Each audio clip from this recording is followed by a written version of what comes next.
দোষখানি আমাকে দাও? তুমি নিজে কি করো বলো তো? একদম তুমি আমার সাথে এইভাবে কথা বলবে না। আমার পা কি প্রচন্ড ব্যথা করছে।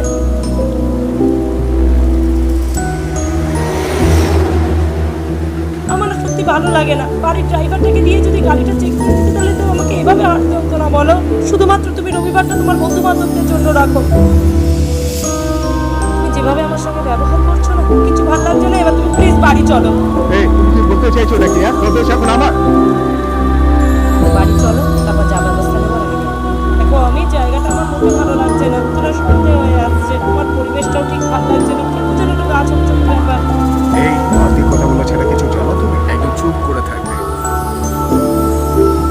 এই তুমি বসো না তো। বাড়ি গিয়ে তুমি কি করবে সেটা আমার জানা আছে। হ্যাঁ আচ্ছা